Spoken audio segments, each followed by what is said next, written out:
देवरानी जेठानी। एक दिन शिवानी और प्रज्ञा रसोई में खाना बना रही होती हैं। तभी प्रज्ञा को रसोई में एक चूहा दिखता है और वो जोर से चिल्ला पड़ती है, दीदी वो देखो चूहा। वो डर के स्लैब पर चढ़ जाती है। अरे चूहा ही तो है, तू तो ऐसे डर रही है जैसे तूने कोई भूत देख लिया हो। कितनी डरपोक है तू भी ना प्रज्ञा। आप ज्यादा हंसो मत दीदी, हर इंसान को किसी न किसी चीज से डर लगता है। लगता होगा, पर मुझे तो किसी चीज से डर नहीं लगता। मैं तो बहुत बहादुर हूं, पर तू हद कर दी भाई, एक चूहे से डर गई है।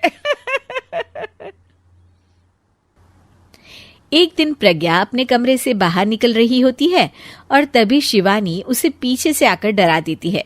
प्रज्ञा एकदम से उछल पड़ती है। दीदी ऐसे भी कोई मजाक करता है क्या?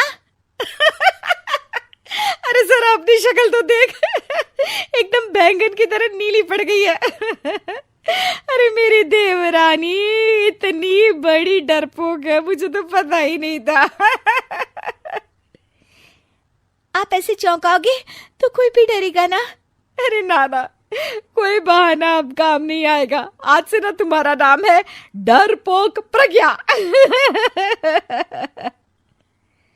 शिवानी प्रज्ञा का मजाक उड़ाकर चली जाती है। प्रज्ञा शिवानी की मजाक उड़ाने की आदत से परेशान हो जाती है। जब देखो मेरा मजाक उड़ाती रहती है, इनकी शिकायत तो मम्मी जी से करनी ही पड़ेगी मुझे। प्रज्ञा अपनी सास के पास जाती है और उन्हें सारी बात बताती है कि किस तरह उसकी जेठानी उसके डर का मजाक उड़ाती है। ओहो, तो बड़ी बहू को बड़ा घमंड है अपनी बहादुरी पर। कोई नहीं, अभी उसका घमंड तोड़ देते हैं। मेरे पास एक तरकीब है छोटी बहू, एक काम कर तू। प्रज्ञा की सास उसे अपनी जेठानी को डराने का प्लान बताती है। ये तो बहुत अच्छा आइडिया है मम्मी जी, क्या बात है। आइडिया सुनकर लग रहा है कि आप अपने बचपन में काफी शरारती रही होंगी मम्मी जी। अब आएगा मजा मेरी बहादुर जेठानी जी को। प्रज्ञा अपनी जेठानी को डराने का एक प्लान बनाती है।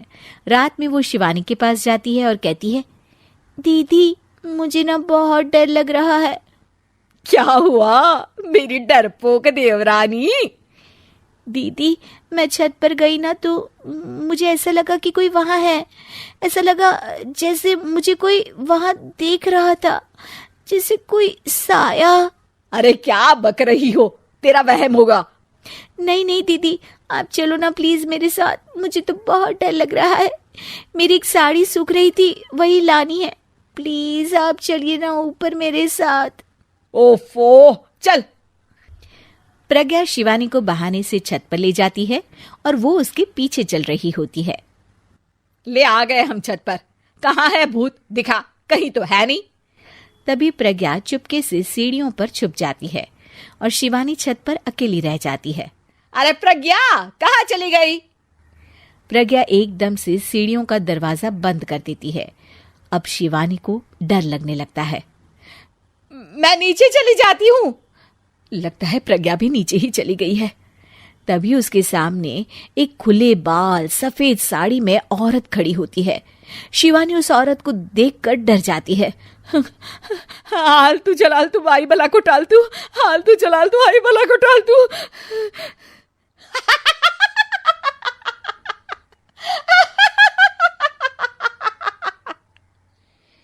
चुड़ैल की हंसी सुनकर शिवानी बुरी तरह डर जाती है।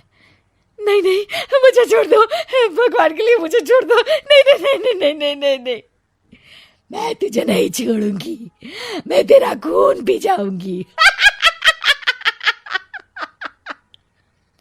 तभी चुड़ैल की हंसी उसकी सास की हंसी में बदल जाती है।